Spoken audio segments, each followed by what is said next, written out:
Burmese pythons have transformed the entire ecosystem of South Florida. Python removal is nothing new here in the Sunshine State, from the work of Florida Fish and Wildlife to the annual Python Challenge. Florida thought it had finally found the perfect weapon against the Everglades python invasion. Not hunters, not traps, not dogs, mice. Dead mice, loaded with a common painkiller, dropped from the sky like bait for a war humans could not win on foot. But the terrifying part was not whether the mice could kill snakes.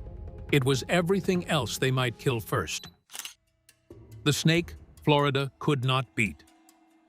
The Burmese python did not arrive in Florida like a monster from a movie. It came in quietly, through the exotic pet trade, small enough to sit in a tank, strange enough to impress visitors, and cheap enough for people to buy without thinking about what that animal would become. Then the novelty grew. 2 feet became 6. 6 became 10. 10 became a living muscle with teeth, capable of swallowing animals most people would never imagine a snake could fit inside its body. And when owners could no longer manage them, some were released. Others may have escaped. However it happened, the Everglades became the perfect hiding place for a predator Florida was not built to handle. But the most dangerous thing about the python was not its size. It was how quietly Florida ignored it until the damage was already spreading underground. At first, the problem seemed manageable. A snake here, a snake there, something strange seen near a canal or crossing a levee at night. But the Everglades does not reveal its disasters all at once. It hides them in sawgrass, mangroves, cypress knees, black water, and mud. By the time wildlife officials understood what they were facing, the python was no longer an escaped pet problem.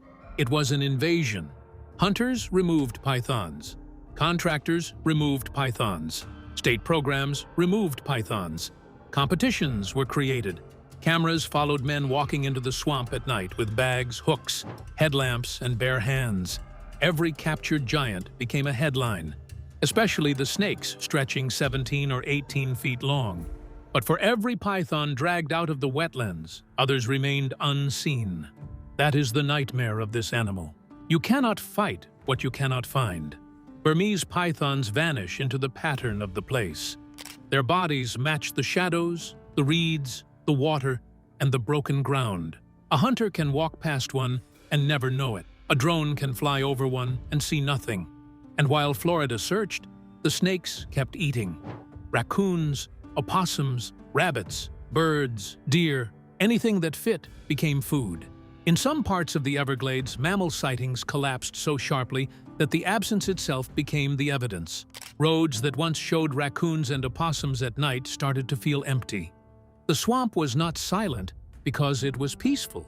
It was silent because something had moved through the food web and removed the noise. And that is when Florida ran into the most terrifying math in wildlife control. If you miss one female, you may not have missed one snake. You may have missed 80 more. A large female can lay dozens of eggs at once, sometimes close to 100. One invisible female in the grass can undo months of human effort without ever being seen. Florida needed a weapon that did not require finding every adult snake by hand. It needed a way to reach the next generation before the next generation became impossible to catch. And that is how a strange idea from an island thousands of miles away entered the Everglades conversation.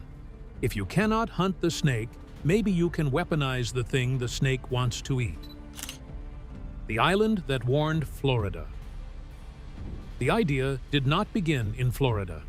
It began on Guam, an island in the Pacific that had already lived through the kind of ecological horror Florida feared. Guam's invader was not the Burmese python. It was the brown tree snake, a smaller snake that likely arrived after World War II through military cargo.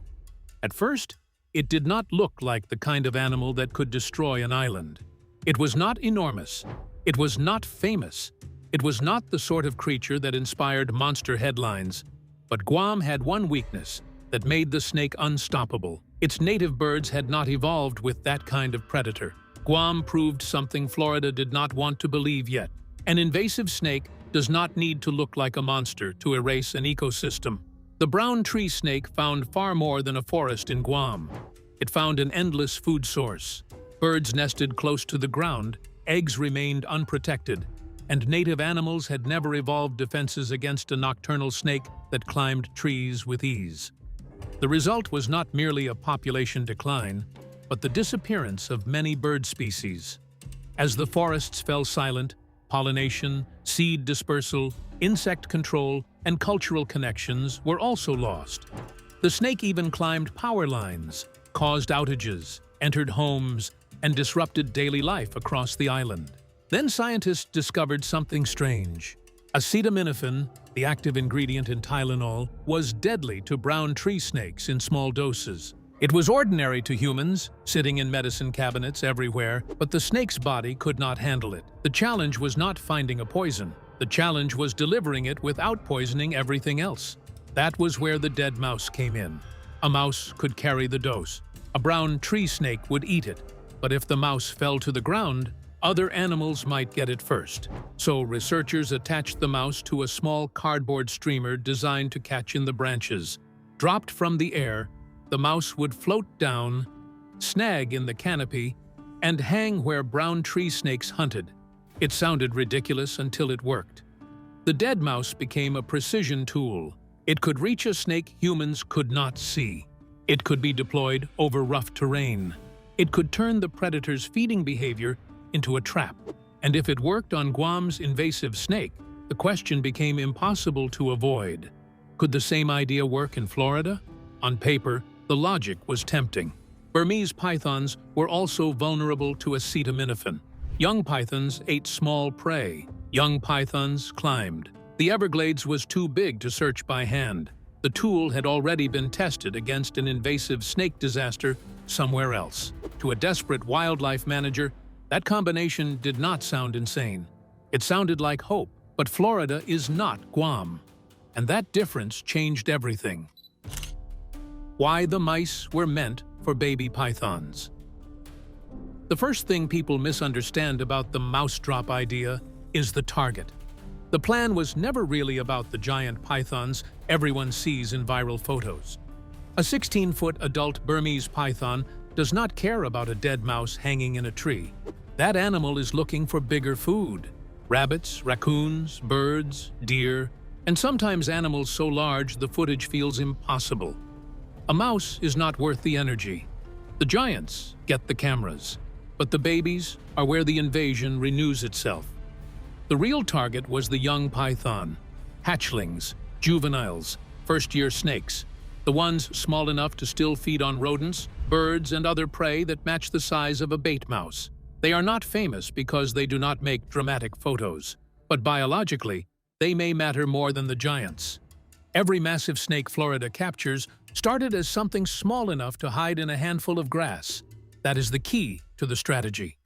If you cannot remove enough adults, stop the next wave from becoming adults. Do not chase the monster after it has reached 17 feet. Kill the snake when it is still small, hungry, active, and vulnerable. From a population control standpoint, that makes sense. A dead adult is one removed snake. A dead juvenile is a future breeder that never happens. This is why the mouse idea attracted attention. Young Burmese pythons climb more than adults. They move through low branches and vegetation. They explore the vertical spaces of the Everglades in a way the big adults do not. That puts them in the same zone where a streamered mouse could hang. The bait would not need to find the python. It would wait in the python's hunting path. If this story ended there, it would be one of the cleanest invasive species solutions anyone had ever seen. Florida finds an enemy it cannot hunt. Scientists borrow a method from Guam. Millions of bait mice reach the young snakes. The population collapses from below. The Everglades begins to breathe again. But ecosystems do not work like that. The Everglades is not a laboratory. It is not a fenced island plot. It is a living machine with thousands of moving parts, and every part touches something else. A dead mouse in the Everglades is never offered to one animal only. It becomes a question asked to the entire food web. The Everglades is not just a swamp. It is a slow river, a wet prairie, a nursery, a hunting ground, a refuge, and one of the most complicated biological systems in North America. Everything in it is connected by water, timing, hunger, and movement. Birds follow fish, fish follow water depth. Alligators carve holes that hold life through drought. Mammals move along tree islands and levees. Snakes move between land and water. The place is not one habitat. It is many habitats stacked on top of each other. That complexity is exactly why the python problem became so bad. The Everglades gives the snake endless cover, warm temperatures, water access, prey, and places to hide. But that same complexity also makes any large-scale solution dangerous. A tool that works in one ecosystem can become reckless in another. Guam had already lost much of the bird life the mouse drops were designed to protect. The Everglades still has too much left to lose. Imagine millions of dead mice falling into that landscape. Some catch in branches. Some hang exactly where young pythons might find them. But some fall lower. Some drop into water. Some land in grass. Some get caught where no python ever comes near them. Then the Everglades does what the Everglades always does. It feeds. A raccoon finds one. An opossum drags one away. A crow investigates. A fish pulls at a mouse floating in shallow water. An owl sees easy prey. A native snake eats the bait before a python arrives. A scavenger takes the mouse, survives for a while, and then becomes food for something larger. The poison does not stay inside the plan. It enters the web. That is the problem no headline can solve. The bait is designed for pythons, but the Everglades does not read labels. To every hungry animal, a dead mouse is a dead mouse. There is no sign on it saying invasive species only. There is no guarantee that the right snake arrives first. And when the program scales from a test to millions of drops, small mistakes become landscape-level consequences. The dead mice were not just a weapon against pythons. They were a test of whether humans can make a poison behave morally inside a wild ecosystem. And the answer was terrifyingly uncertain. Many species of reptile have been introduced to Florida before, but none have taken over quite like the python has. An animal so destructive it rewrites an entire ecosystem. The question changed. It was no longer, can acetaminophen kill pythons? The answer was yes. The real question became, can Florida kill pythons without killing the last thing still holding the Everglades together? The animals that were not supposed to eat the bait.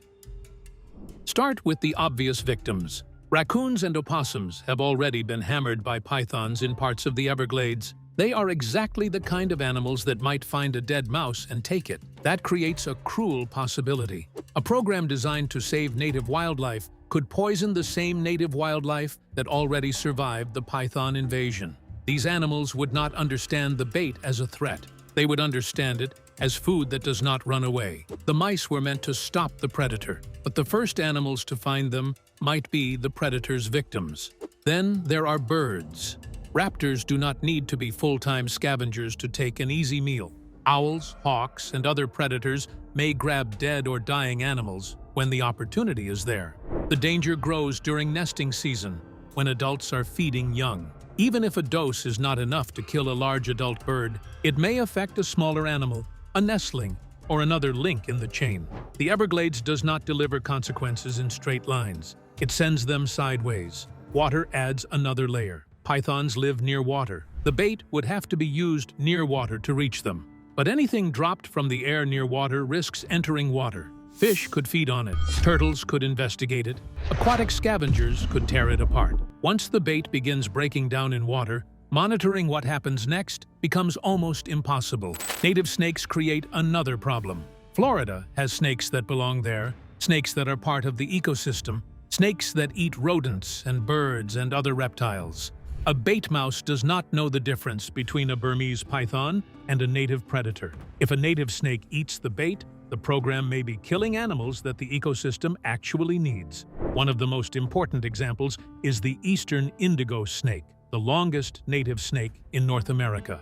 It is a powerful predator with a diet that can include other snakes, exactly the kind of native reptile people should want healthy in a Florida landscape full of invasive snakes. But if a native snake eats bait intended for a python, the solution begins removing possible natural resistance from the ecosystem.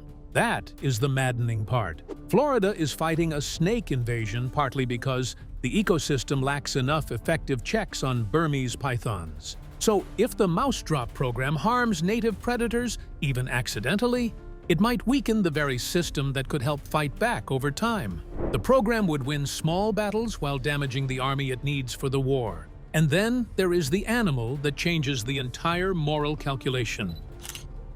The panther problem. There are not many Florida panthers left. That single fact hangs over every conservation decision in South Florida. The panther is not just another animal in the Everglades story. It is one of the rarest large mammals in North America, a ghost of the old Southeast, pushed into a shrinking corner of its former range by hunting, development, roads, and habitat loss. Every panther matters because the population has almost no room for mistakes. This is where acetaminophen becomes terrifying. Cats are famously vulnerable to acetaminophen. Their bodies do not process it safely the way humans can.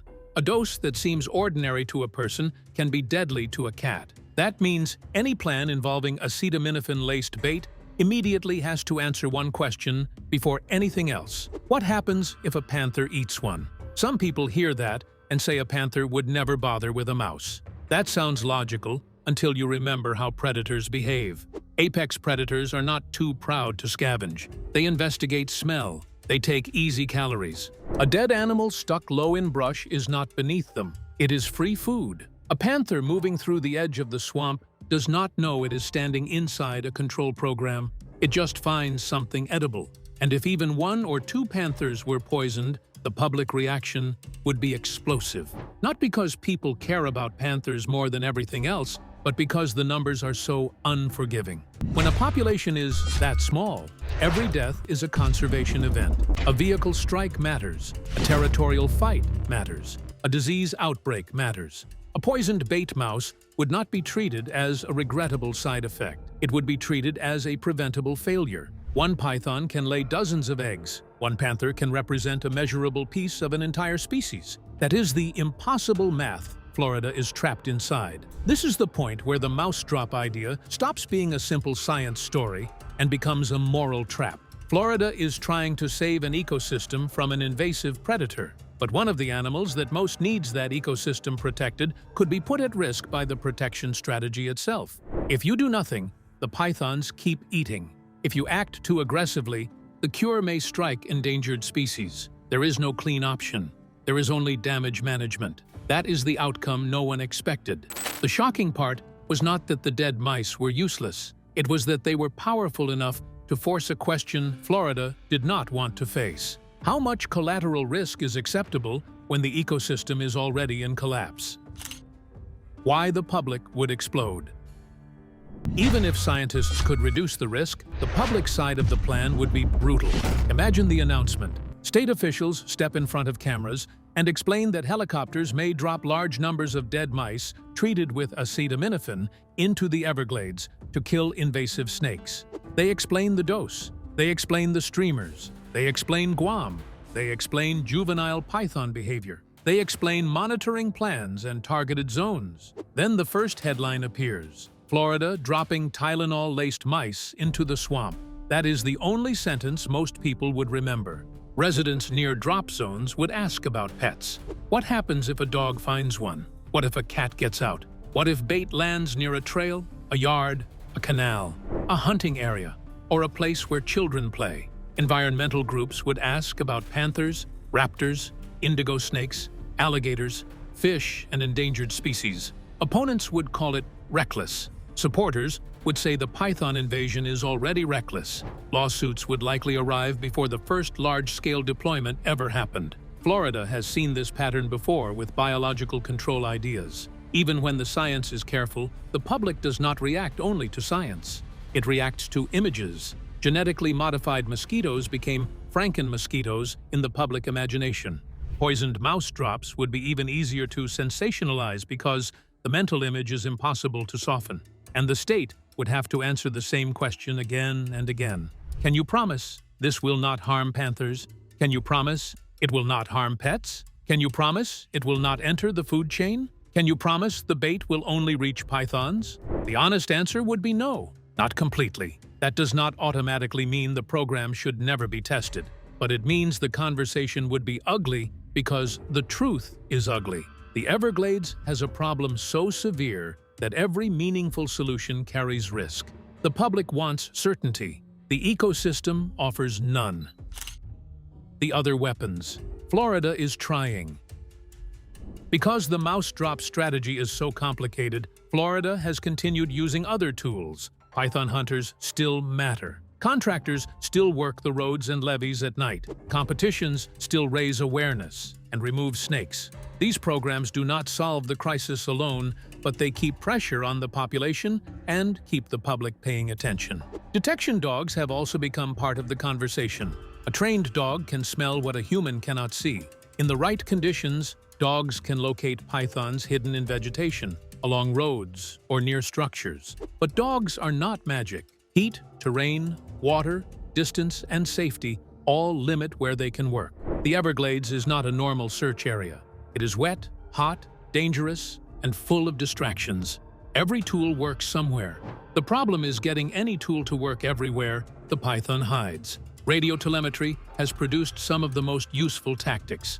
Researchers capture pythons, implant transmitters, and use them as scout snakes. During breeding season, a radio-tracked snake can lead scientists to other pythons. This turns the python's own biology against it. Instead of searching blindly, researchers follow one snake to the social moment when multiple snakes gather. That can produce removals no hunter would have found alone. There are also ideas involving pheromones, traps, environmental DNA, thermal imaging, reproductive control, and improved field detection. Each tool has promise. Each tool has limits. None has yet become the single solution everyone wants. Florida does not need one silver bullet. It needs a system. Hunting removes visible snakes. Telemetry finds breeding groups. Dogs improve detection. Research identifies movement patterns. Public programs keep pressure and funding alive. Future technologies may target reproduction or hatchlings. The mouse drop idea belongs inside that larger toolbox, but it cannot be treated as a miracle without consequences. The Everglades is too alive for easy answers. This is the chapter that separates this story from every easy version of it. The simple version says, Florida dropped millions of mice. The outcome shocked everyone, and the swamp became a horror show. But the stronger version is more disturbing because it is more real. The Everglades did not reject the mouse drop idea because the science was silly. It rejected it because the science was too simple for a place that complicated. Sometimes the most dangerous conservation tool is not the one that fails. It is the one that almost works. On Guam, the dead mouse had a clearer job. It was designed to reach a snake in a canopy system already devastated by that snake. In Florida, the same bait enters a wetland still packed with animals, many of them already stressed, rare, or recovering. The same method that looks precise on one island becomes messy in another landscape. That is not a failure of intelligence. It is the difference between ecosystems. A useless tool is easy to discard. A tool that works beautifully but risks killing the wrong animals is much harder. It tempts you. It makes you imagine the python population finally bending downward. It offers scale, simplicity, and speed. Then it makes you calculate the price in panthers, native snakes, scavengers, and public trust. That is the trap Florida is stuck in. The python invasion is not waiting for perfect solutions. Every breeding season adds more snakes. Every hatchling that survives becomes another shadow in the grass. But the Everglades also cannot afford reckless salvation. It has already been drained, cut, invaded, restored, damaged, and studied for generations. The system is tired. It needs help, but help delivered too violently can become another wound. That is what makes this story so uncomfortable. Florida is not choosing between good and bad. It is choosing between different kinds of damage. So the mouse drop story is not really about mice. It is about the arrogance of thinking every ecological problem has a clean, technological answer.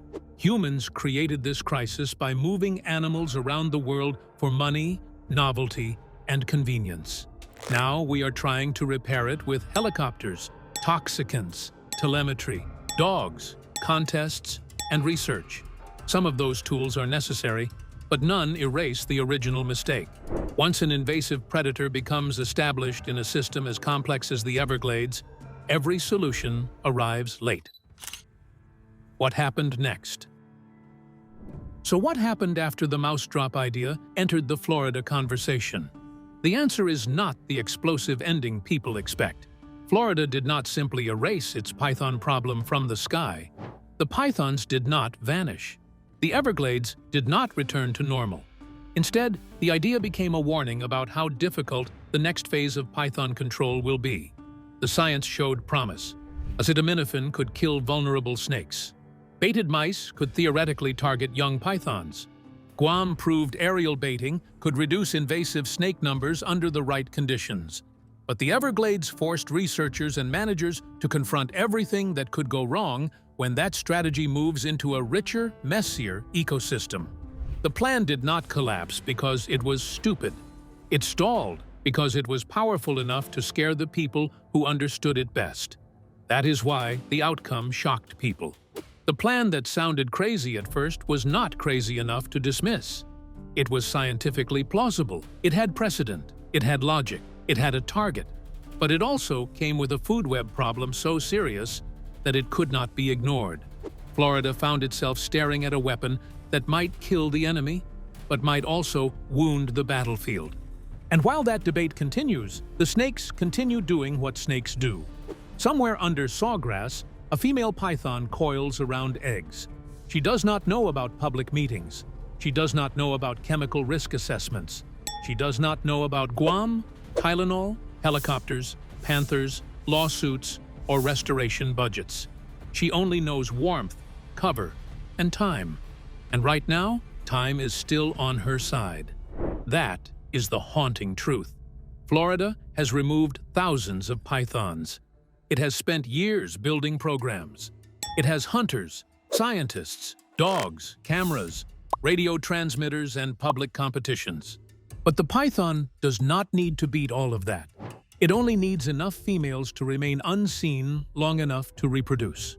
The snake's greatest weapon is not strength, it is invisibility. And invisibility is exactly the kind of weapon humans are worst at fighting.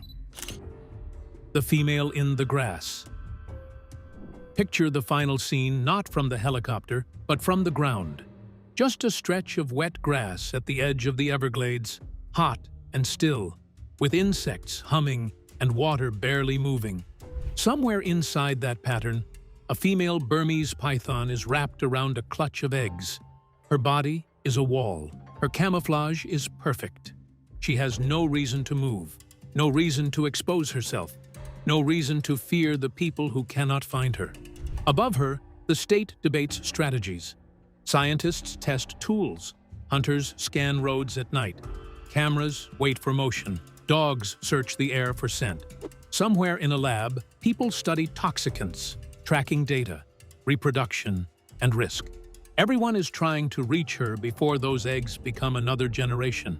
But from where she sits, none of that effort has arrived. Even if only a fraction of female pythons successfully reproduce, the napkin math suggests it would only take a few generations to go from a few hundred to a few 100,000. That is why Florida considered ideas that sound almost unbelievable.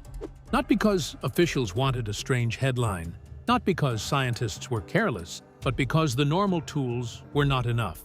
When an ecosystem is losing ground and the enemy is invisible, desperate ideas start to look practical. A dead mouse falling from the sky becomes not absurd, but logical. And that is the uncomfortable ending. The mouse drop strategy is not the story of humans outsmarting nature. It is the story of humans discovering that nature is more complicated than the weapon. The python may be invasive, but the Everglades is still alive. Alive enough to resist simple solutions. Alive enough to make every intervention dangerous. Alive enough to remind us that saving an ecosystem is not the same as attacking one species. Florida wanted a weapon the pythons could not hide from. The dead mouse came close, too close. It proved the solution could be as frightening as the invasion. Because in the Everglades, nothing eats alone, nothing dies alone, and nothing stays exactly where humans put it. If the Python War is ever won, it will not be won by one miracle. It will be won by surviving every consequence.